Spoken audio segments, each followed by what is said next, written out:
ایک آدمی کے سارے مسئلے دنیا کے حل ہو جاوے لیکن وہ اللہ سے نہ جڑا تو کیا ہوا؟ اللہ سے غافل رہا، پوری دنیا کا مالک بن کر بھی کامیاب نہیں ہوگا۔ اللہ تعالیٰ نے ایسے لوگوں کی مثالیں بیان کی کہ فرعون کے پاس حکومت تھی، اللہ سے نہ جڑا، کامیاب نہ ہوا۔ قارون کے پاس خزانہ تھا، وہ اللہ سے نہ جڑا، کامیاب نہیں ہوا۔ حامان کے پاس وزارت تھی، اللہ سے نہ جڑا، کامیاب نہیں ہوا۔ مکہ کے سرداروں کے پاس مال تھا، عزت تھی، شہرت تھی، لیکن وہ اللہ سے نہ جڑے، کامیاب نہیں ہوئے۔ ولید بن مغیرہ ناکام ہو گیا، ابو جہل ناکام ہو گیا، عتبہ ناکام ہو گیا، شیبہ ناکام ہو گیا۔ حضرت بلال رضی اللہ عنہ غلام تھے، ان کے پاس مال نہیں تھا، غلامی کی حالت میں اسلام قبول کیا تھا، لیکن وہ کامیاب ہو گئے اس لیے کہ اصلی علم ان کے پاس آیا اور وہ اللہ سے جڑ گئے، اپنے رسول صلی اللہ علیہ وسلم سے جڑ گئے تو حضرت بلال کامیاب ہو گئے، حضرت خباب کامیاب ہو گئے۔ اللہ تعالیٰ نے ان کے لیے اعلان کر دیا کہ اللہ ان سے راضی ہو گیا۔ حضور علیہ السلام نے عورتوں کو دنیا ہی میں بشارت دے دی کہ یہ جنتی ہے۔ حضور علیہ السلام کی زبان مبارک سے پروانہ مل گیا، اللہ تعالیٰ نے رضا کا پروانہ دے دیا۔ والسابقون الاولون من المہاجرین والانصار والذین اتبعوهم باحسان رضی اللہ عنہم ورضوا عنہ۔ 1400 سال سے آیت گونج رہی ہے، 1400 سال ہو گئے، دنیا میں بہت سارے حربے ہوئے اس کو مٹانے کے، بہت سارے حربے ہوئے کہ ان آیتوں کو مٹا دیا جائے، اس کے لیے بڑی بڑی کوششیں ہوئی، نیچے کی سطح سے اوپر کی سطح سے اس پر بہت مال لگایا گیا، جانیں کھپائی گئی، لیکن اللہ تعالیٰ کا فیصلہ ہے کہ وہ اس کلام کی حفاظت کرے گا۔ انا نحن نزلنا الذکر وانا لہ لحافظون، کہ ہم نے اس کو اتارا ہے اور ہم حفاظت کریں گے اس میں جو اتارا گیا ہے سب سچ ہے، سب حق ہے۔ اسی میں اللہ تعالیٰ نے صحابہ سے اپنی رضا کا اعلان کیا ہے کہ ہم ان سے راضی ہیں۔ کون ہے وہ؟ اس میں بلال ہیں، حضرت خباب ہیں، حضرت عمار ہیں، آل یاسر ہیں، فقراء ہیں، مہاجرین ہیں، اس میں جن کو مکے سے نکال دیا گیا تھا، جن کا کوئی پرسان حال نہیں تھا، جن کا کیس لڑنے والا کوئی وکیل نہیں تھا، جن کے لیے کوئی امداد جمع کرنے والا نہیں تھا، نہتوں کی جماعت تھی تو، جن کی آواز اٹھانے والا کوئی نہیں تھا دنیا میں۔ ہوتا نہیں کوئی آواز اٹھانے والا نہیں ہماری، ہمارے پاس میڈیا نہیں ہے، ہمارے پاس حکومت نہیں ہے، ہمارے پاس طاقت نہیں ہے، گویا کہ اللہ تعالیٰ کمزور ہے، نعوذ باللہ۔ ایسا نہیں ہے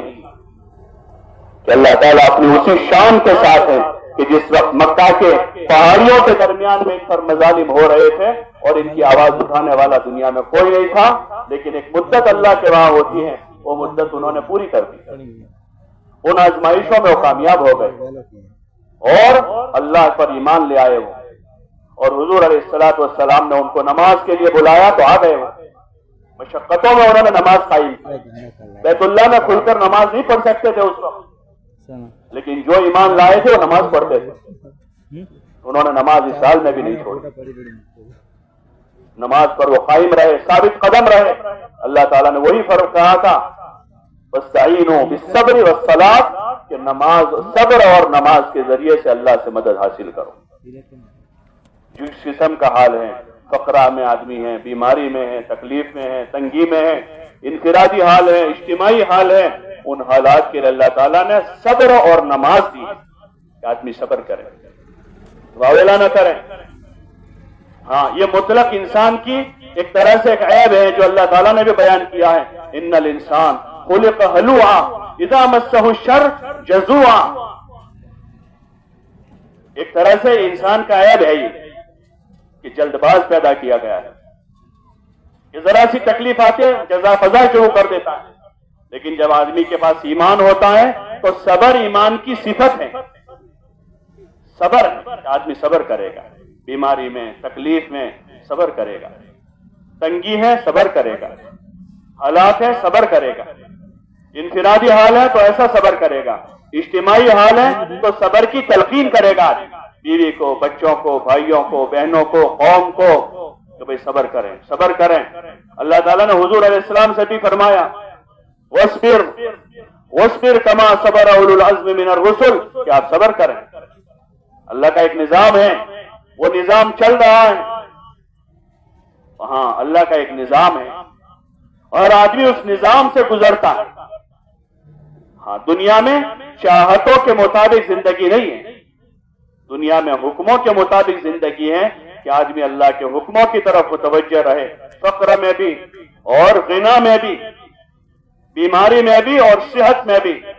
جیسے حضور علیہ الصلوۃ والسلام کی زندگی عملی نمونہ ہے, آپ کے صحابہ کی زندگیاں عملی نمونہ ہے کہ صبر کرتے رہے. حضرت بلال نے صبر کیا, حضرت ابوبکر رضی اللہ عنہ نے صبر کیا, ایسے دیگر صحابہ کہ وہ صبر کے ساتھ رہے, ان کے واقعات ہیں. اگر ایمان اپنی صفتوں کے ساتھ آتا ہے, صبر کے ساتھ ہے, تو آدمی کسی حال میں پریشان نہیں ہے. آپ علیہ الصلوۃ والسلام نے فرمایا مومن کا معاملہ بڑا عجیب و غریب ہے. عجبا لامر المومن, کہ مومن کا معاملہ بڑا عجیب و غریب ہے کہ اس کے لیے تو دونوں ہی حال برابر ہیں. ان اصابته سراء فشکر فهو خیر اللہ وان اصابته ضراء فصبر فهو خیر اللہ. کہ اگر وہ سازگار حال میں ہے, اچھے حال میں ہے, آسودہ حال میں ہے اور شکر گزار ہیں, تو یہ حالت بھی اس کے لیے بہتر ہے کہ اللہ نے صحت دی ہے, تندرستی دی ہے, مال دیا ہے, آسودہ حال دیا ہے اور اس میں شکر گزار ہیں, نماز قائم کرنے والا ہے, رمضان میں روزے رکھنے والا ہے, اپنے مال کے حقوق ادا کرنے والا ہے اور اپنے ہاتھ و زبان سے کسی کو تکلیف نہیں دے رہا ہے, اللہ کے حقوق بھی ادا کر رہا ہے, بندوں کے حق بھی ادا کر رہا ہے, یہ شکر گزار ہے. تو چاہے وہ کتنا بڑا ہو جائے دنیاوی اعتبار سے, کتنا مالدار بن جائے, یہ حال اس کے لیے بہتر حال ہے. اور اگر کسی کی مقدر میں وہ حال نہیں ہے, دوسرا ہے, فقر ہے, بیماری ہے, تنگی ہے, مصیبتیں ہیں, پریشانیاں ہیں, لیکن اس میں صبر کرنے والا ہے, واویلا نہیں کر رہا ہے اور ناجائز راستے اختیار نہیں کر رہا ہے کہ بھئی میں تو مجبور آدمی ہوں, اور کوئی ناجائز کام کرے آدمی تو ناجائز کام نہیں کر رہا ہے, صبر کر رہا ہے, اللہ کی طرف متوجہ ہے, اپنے حال کو بدلوانے کے لیے اللہ کی طرف متوجہ ہو کر دعائیں کر رہا ہے, اور وہ جب تک صبر کر رہا ہے تو آپ صلی اللہ علیہ وسلم فرما رہے ہیں کہ یہ حال بھی اس کے لیے بہتر ہے. اس حال میں بھی وہ اللہ کو پالے گا, اس حال میں وہ آخرت بنا لے گا, اس کی آخرت بگڑے گی نہیں, بلکہ ہو سکتا ہے اگر اس کا صبر اچھا پایا گیا تو وہ یہ شکر والوں سے قیامت میں آگے نکل جائے. جیسے آپ صلی اللہ علیہ وسلم نے فرمایا تھا کہ میری امت کے فقراء مالداروں سے 500 سال پہلے جنت میں چلے جائیں گے, کہ قیامت میں وہی سے آگے چلا جائے. اور یہ جو حال پر صبر کیا ہے, قیامت میں جب اس کا اجر ملے گا تو آدمی تمنا کرے گا کاش کہ اس سے برا حال ہوتا. حدیث کے کلمات ہیں کہ کاش کے کینچیوں سے مجھے کاٹا گیا ہو, کہ صبر پر اتنا زیادہ مل رہا. تو مومن کسی حال میں بھی ناکام نہیں. اس لیے ہمیں اللہ تعالیٰ نے یہ جو نعمت عطا فرمائی ہے ایمان کی, ہمیں اس نے ایمان کی نعمت کو حضور علیہ السلام والے علم کی روشنی میں سمجھنا ہے. ہمارا ایمان اور ہمارے اعمال موروثی ہیں. دادا مسلمان تھے, ابا مسلمان تھے, ہم بھی مسلمان ہیں, ہماری نماز موروثی ہے. دادا پڑھتے تھے, ابا پڑھتے تھے, اس لیے جو جس لائن کی خامی ان کے اندر تھی کہ وہ 4 وقت کی جماعت سے پڑھتے تھے, فجر گھر میں پڑھ لیتے تھے, ہم بھی ایسے کر لیتے. یا تو ابا دکان پر عصر کی نماز دیر سے پڑھتے تھے, بیٹا بھی ویسی پڑھتا. یا ابا ظہر کی نماز جو ہے اکیلے پڑھ لیتے تھے گھر میں, تو ابا بیٹا بھی ایسا پڑھ رہا ہے. ایسا نہیں ہے. ہمارا پورا دین حضور علیہ السلام سے سیکھا جائے گا کہ آپ کی نماز کیسی تھی, اور آپ کے ساتھ جو جماعت تربیت پائی, صحابہ کی جماعت ہیں, اس جماعت سے سیکھا جائے گا. اسی جماعت سے فقہاء نے, محدثین نے علم لیا ہے. امام اعظم رحمۃ اللہ علیہ کے استاد, ان کا جو سلسلہ ہے آگے جا کر, تو وہ ابن مسعود سے جا کر ملتا ہے, صاحب یہ رسول ہے. انہوں نے وہ نماز نقل کی. وہ نماز کیا طریقہ ہے, اس نماز کے کیا احکام ہیں, ایسے دین کے دیگر اعمال ہیں, تو وہ اس علم کی روشنی میں لیا ہے. تو یہ صحیح ہے, سمجھ بوجھ کے ساتھ. اللہ کے وہاں قابل قبول ہے, اس کو کوئی روک نہیں سکتا. اور اگر اس علم کی روشنی میں نہیں ہے، موروثی ہے، تو پھر اس کی کوئی ضمانت نہیں اللہ کے وہاں، اس کی کوئی ضمانت نہیں۔ اس لیے اس محنت میں ترغیب دی جاتی ہے کہ ہر آدمی علم حاصل کرے، ہر آدمی علم سیکھے، جس وقت کی جو ضرورت ہے وہ ضرورت کا علم سے، جیسے دنیاوی کاموں میں آدمی کو جس وقت جو ضرورت پڑتی ہے اس وقت اس لائن کا علم سیکھتا ہے، یا اس لائن کے جاننے والوں سے وہ کام کرواتا ہے، خود سیکھتا ہے، خود کرتا ہے، یا پھر اس لائن کے جاننے آدمی بیمار ہے تو طب کے لائن کے لوگوں سے ملتا ہے اور اس لائن کی معلومات لیتا ہے، علاج ان سے کرواتا ہے۔ آدمی کو کورٹ میٹر ہے تو آدمی لو کے ماہرین سے ملتا ہے، وہ کلا سے ملتا ہے اور ان سے علم لیتا ہے، موٹی موٹی باتیں خود سمجھتا ہے کہ اس میں کیا قانون ہے، اس میں کیا قاعدہ ہے، اور پھر باقی ان کے ذریعے سے کام لیتا ہے۔ آدمی کو مکان بنانا ہے تو آدمی انجینئر سے معلومات لیتا ہے زمین کے لائن کی، تعمیر کرنی ہے تو کانٹریکٹروں سے اور اس لائن کے بیچنے والوں سے معلومات لیتا ہے کہ اینٹوں کا کیا بھاؤ ہے، ریت کا کیا بھاؤ ہے، سیمنٹ کا کیا بھاؤ ہے، اور سستا کہاں ملے گا، کون سی چیز اچھی رہے گی، کون سی چیز مضبوط رہے گی۔ ایسے ان سارے کاموں کے ساتھ ساتھ دین اور شریعت لگی ہوئی ہے، سارے کاموں کے ساتھ۔ کورٹ میں کیس ہے، اس کیس کے ساتھ بھی شریعت ہے،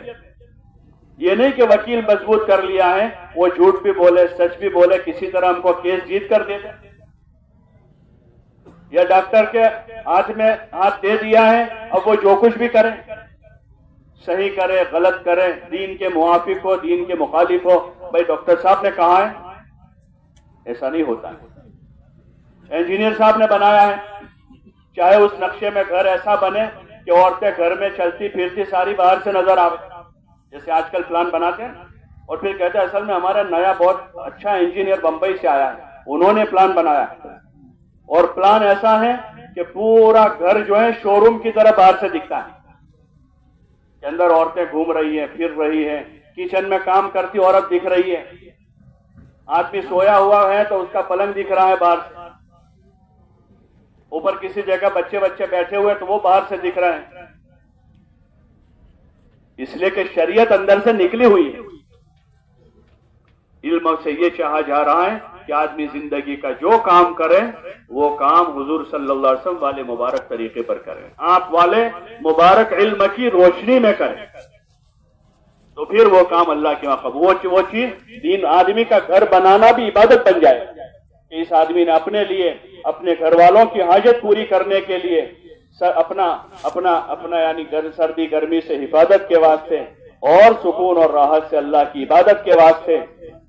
آدمی نے گھر بنایا ہے، تو آدمی کا یہ گھر بنانا بھی عبادت ہو جائے، اس پر بھی اس کو اجر ملے گا۔ آدمی کمانا جائے گا اس نیت سے جا رہا ہے کہ جو نفقہ اللہ نے میرا اور اپنے گھر والوں کا میرے ذمے کیا ہے اس حق کی ادائیگی کے لیے کمانے کے لیے جا رہا ہوں، پھر مزید اللہ اس مال میں برکت دے گا، اور اگر نصاب کے بقدر مال ہو گیا تو میں اس میں سے زکوٰۃ ادا کروں گا، اور اللہ مجھے توفیق دے گا تو میں اس میں سے اور مصرفوں میں غریبوں یتیموں مسکینوں پر اللہ کے کلمے کی بلندی پر حضور علیہ الصلوۃ والسلام والے مبارک علم کی اشاعت پر میں اپنے اس مال کو لگاؤں گا، تو اس کی تجارت بھی عبادت ہو جائے گی کیونکہ وہ حضور والے علم کی روشنی میں ہے۔ تو یہ اسلام تو بہت آسان ہے، کتنا اچھا اسلام ہے کہ آدمی کھانا کھاوے ثواب لے، آدمی آرام کرے اور ثواب لے کہ جو تہجد کی نیت سے سویا ہے، اور اگر آنکھ نہ کھلی تو اس کو تہجد کا ثواب ملے گا۔ جو آدمی عشاء کی نماز با جماعت پڑھ کے سویا اور فجر بھی با جماعت پڑھ لی، عشاء کے لیے کی وجہ سے آدھی رات اور فجر کی وجہ سے آدھی رات، پوری رات عبادت کا ثواب۔ کتنا اچھا دین ہے اور کتنا آسان ہے کہ سونا مفت میں رہا اور رات بھر کی عبادت کا ثواب ہے۔ حدیث پاک میں آتا ہے جو آدمی اپنے بیوی بچوں پر نفقہ جو خرچ کرتا ہے، آپ صلی اللہ علیہ وسلم فرما رہے ہیں بہترین صدقہ وہ ہے جو آدمی اپنے اہل و عیال پر خرچ کرتا ہے، کہ بیوی بچوں کو نفقہ دیا، ان کو کھلایا پلایا، اور صدقے کا ثواب ہے، صدقے کا ثواب ہے۔ آدمی نے بیوی بچوں پر خرچ کیا اور اس پر صدقے کا ثواب ہے۔ تو آدمی تجارت میں بھی عبادت میں ہے، آرام میں بھی عبادت میں ہے، کھاتے پیتے عبادت میں ہے۔ آپ علیہ السلام نے فرمایا کوئی آدمی اپنی بیوی کے منہ میں لقمہ دیتا ہے اس کو صدقے کا ثواب ہے۔ مزید آپ نے ایک موقع پر فرمایا کہ کوئی آدمی اپنی حاجت پوری کرتا ہے اپنی بیوی سے اس کو صدقے کا ثواب ملے گا۔ صحابہ نے کہا ہے رسول اللہ اس میں تو آدمی کی شہوت پوری ہوتی ہے پھر بھی صدقے کا ثواب؟ آپ نے فرمایا کہ اگر کسی جگہ جا کر ناجائز کام کرتا گناہ کرتا تو اس پر گناہ ہوتا اس کو؟ تو کہا کہ ضرور ہوتا۔ تو پھر حضور نے فرمایا صحیح جگہ اپنی حاجت پوری کرے گا تو اللہ اس کو اجر دے گا۔